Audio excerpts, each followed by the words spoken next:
Meet Fraser Mayfield, a digital recruiter, tech enthusiast, and a builder of extraordinary teams. His journey bridges technology and talent, helping startups and scale-ups turn big ideas into reality. From health tech to gaming, fintech to space exploration, Fraser has worked with innovators across industries. One of the things that I've seen with startups is somebody's working on an idea. They are looking to, can I call this hire, like have a co-founder? Yes, I want you to talk to me. What are the things I should look for in a co-founder? The opposite of what you have. Okay. If you're going to put two people into a business, let's say there's a lot of companies out there that will have great ideas, great sales, great product, but they'll not have the technical side. We'll look for a technical co-founder. That happens quite a lot. Bring someone that's got a contrasting approach to yourself. Bring someone on that would challenge your ideas positively. Bring someone that shares your overall vision. Bring someone that shares your vision for what you're trying to build, or brings a different aspect you don't have. So if I was hiring for someone to work for myself, I'd bring someone that's process-driven. I'd bring someone that's process-driven, good at administration tasks, good at dotting the I's and crossing the T's. I'm terrible about that crap. I mean, I chop and change what I do on a daily basis and blurt it all out, went in for the world to see with vanilla thought given and what comes in the next 30 minutes, let alone the next week. So I would hire someone that completely contrasts my personality, who brings more of a grounded, calculated approach to the business, in which way they would check me and I would check them and encourage them to be a little bit more just like the personality fly. They would go, stop posting shite on LinkedIn and focus on what you're meant to be doing. And that way, everyone benefits. So find the parent that fits your personality that you need someone to check, and add that in to find a co-founder that's going to bring that. And then you're looking at skills. I mean, obviously, the one thing that I think a lot of people miss when it comes to starting a business is one of the biggest skills that you're going to have in a business is personal skills. You can have the best product and the best tech in the world, but if you can't get in front of people, what chance have you got?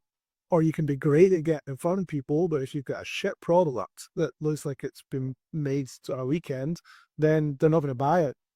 So you need to have the right idea and you need to have the skills behind that, but you have to have really solid personal skills as well in order to take that business and move it forward. So it's finding balance between that. And not everyone's got both. Yeah. People usually do not have both. It's either you are this way or that way, which is good. Thank you for that. So you did mention if somebody views something, you build a product that is not reasonable, somebody's going to buy it. I want you to talk to me about a product market fit. Yeah. We all that word, a support or anyway. Where, how did you find the product market fit for phone carriers?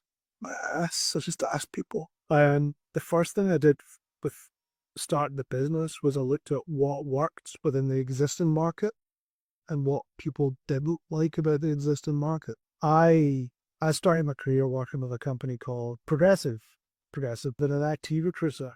And we had the nickname of Aggressive Progressive because we were aggressive sales-led organization. And you can take that as positive, you can take it as a negative, but we had the nickname of Aggressive Progressive. Now, it was positives and negatives in that. We were all over everything. We knew exactly what was happening in the marketplace, and we would be the first people on the phone to work with companies to get the right people for them. And it came from this point where we wanted to win. It was aggressive sales. It's not a positive thing, it's not a negative thing, it's just an approach to market. So I still use a lot of those principles today that I learned when I worked there. People like the speed. Yeah. People like the efficiency of it. People like the effectiveness. They like the fact that we knew the market inside out and there was no getting away from us. What they didn't like was the pushiness of it, the sales of it. They didn't like that aspect of it. So what I did was I took the efficiencies and built that around something that was a bit more personable and a bit more suited to my personality. And so a lot of the market research was already done, but then when I started out the business, I just asked people, what do they want? What do they like about their existing recruitment? What do they not like about their recruit? And one of the things I put into the business early doors is I reduced the amount of work my clients have to do significantly. The traditional way you're taught in recruitment is that if you've got an opportunity for an engineer any job, you'll send 3 CVs over, and they'll review those 3 CVs. And if they interview one of those, you've done a good job. And in general, they'll interview 3 or 4 people before they make an offer to someone. Now, is that they're interviewing 3 or 4 people before they make an offer, then they've got to review 12 to 15 CVs to get those 3 or 4 interviews to then make that offer, which means I'm then on my end having to review hundreds of CVs to then filter that down. And all of a sudden, the filter becomes bigger and bigger and bigger. And the workload on everyone is huge.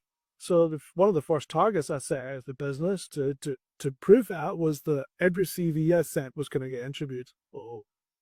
Therefore, my clients don't even really need to review CVs because they know by the time something lands in their inbox, it's right. It's the right person, and there's a reason it's right. And a lot of it's not even written on the page anyway because it's about the right motivations and fitting their culture and having all that. So by the time the CV's in their inbox, I'm already on the phone explaining why I think this person is the right role for the business, why I've selected them, why I've filtered them out of all the shortlist to be the person that they speak to. And I've got it to the point that from sending a CV to getting an offer for someone, the success rate's about 92%. Wow. That's impressive. Right? So it's tough because I have to reject a lot of people, a lot of really good people. And sometimes it's really difficult to explain to them why I'm not putting them forward because a lot of it's based on hunch, it's based on intuition, it's based on culture, it's based on motivation's not right fit, or someone just being slightly ahead of them on that. But it saves my clients tons of time because they know by the time they get someone from me, it's the right person. So they don't have to worry about reviewing them, about leaving CVs. They don't have to run dozens of interviews to hire someone. They know that by the time they got someone, they're at least going to make it to final interview. And in all probability, they'll be pretty much on the money to make an offer to. So I looked at recruitment and I took the standard process and that aggressive efficiency, and then I narrowed it down to work with my approach to motivations and culture to just tone it down so there's no room for error. If I send someone a CV and they interview and they don't do well in the first interview, I've failed. It's on no one but me. I've failed. I've missed something. I've got the spec wrong. I've understood the business wrong. I've not understood my candidate properly. There's a misalignment between the candidate and the client, and the only thing is the glue in the middle, which isn't. So anything I send that isn't 100% right, I failed. So I need to then re-review. And then literally roll my hands up, apologize for wasting anyone's time in the process, and then I say, what have I missed? And I start the whole process again to make sure I don't miss it the next time. And that's how I took product, which is a fairly homogeneous standard product. It's a service, it's not even a product. It's a service that anyone could do. Anyone with a laptop and a phone could do what I do. And I found a way that improves it compared to 90% of my opposition. So you just review. If you've got product, you speak to the people that are going to buy that product and you find out how you make it that 1% better. Every single time, every transaction, look at how you can improve it, whether it's efficiency, what is productivity, whatever it is. You just always after that feedback. Look for the upward feedback. Sometimes you're not going to like the feedback. Sometimes it'll be negative. And you can take that and you can have a half and you can go, they don't, what did they know? Or you can say, if someone's had a negative experience, I'm going to put it, how can I make sure that never fucking happens again? And then improve it. It might even be that the person has had a negative experience when your product or your service was the wrong customer for you. And you've sold it to the wrong person. But there'll always be something that you can improve. The market will tell you if you ask it. So the easiest way to get a product market fit is ask the market. It's as simple as that. Yeah. So I just said, ask your competitors. See the amount of feedback and input positivity I've had from other recruitment companies since I started the business. Really? I had no idea. When I started the business, one of the biggest mentors to me as a business is a competitor. That's a new one. So talk to me about that.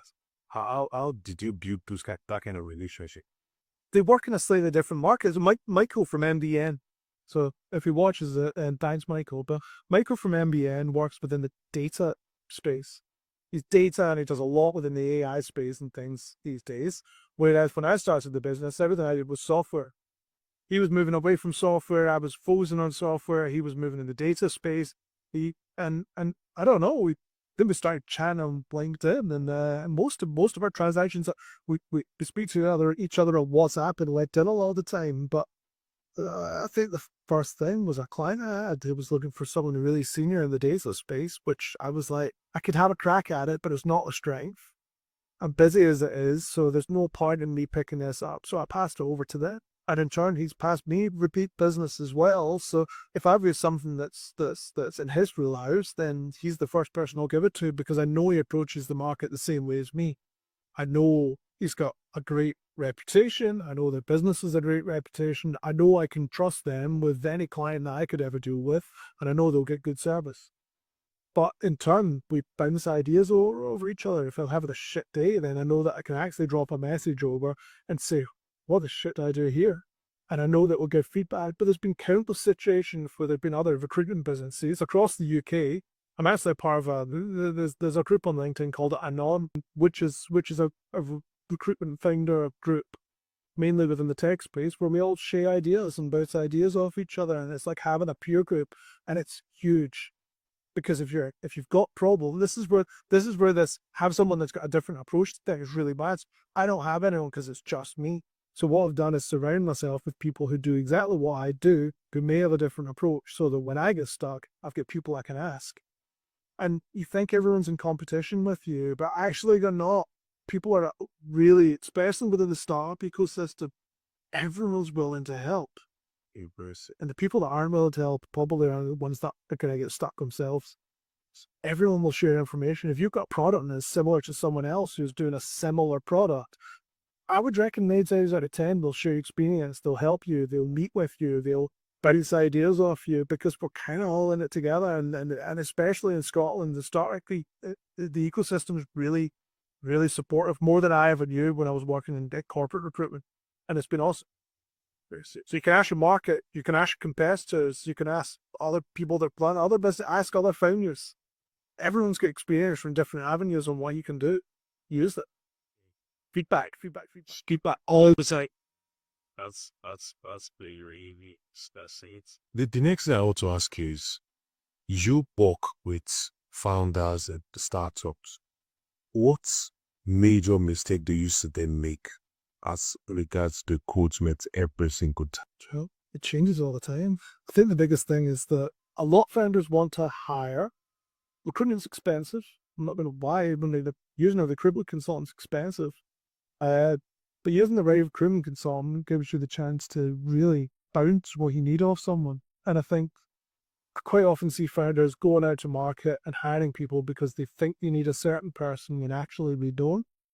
And sometimes just a conversation can really narrow down what someone needs. Again, it's about finding that challenge within the business and finding someone that complements the existing culture, the existing team. And I think it's very, very easy to get tunnel vision on what you need without bouncing ideas off, especially if it's just yourself. If it's the first hire, it's the hardest thing. Plus, a lot of founders don't experience interviewing, recruiting, finding the right people, networking, all that kind of thing. It's a full-time job for me. So it's a difficult thing. I've worked with loads of founders that have come to me and asked for advice, and I've helped them with recruitment. Not even recruiting for them, they've done it themselves, but they've used me as a sounding block each step of the way. How do I interview this person? What sort of interview process do I use? How do I identify the right person for the business? I've had people that have come to me going, I need a bit of this and I need a bit of that. What sort of person should I be looking for? Again, it's one of these things. I'll share all the knowledge and send it. If people need me to do the process for them, I'll do the process. If people want to use me to bounce ideas and generate ideas off, yeah, I'll happily do that. There's no charge for that. I'll share my experience. People use me because it's time and experience that they get from working with me. But if you go off half-cocked and hire someone because you think that's what you need and you've not bounced that idea off for anyone, or you bounced it off friends and family who don't work in your business, don't understand what you're doing, then they'll probably just nod along and go, yeah, that sounds great. Yeah, brilliant. No, it sounds like you've got this. It's great that you're hiring. It's good to see that you've expanded. Without going, do you need to expand yet? And are you looking at the right person? And are you really considered what you need and what you need in 6 months' time, not just today?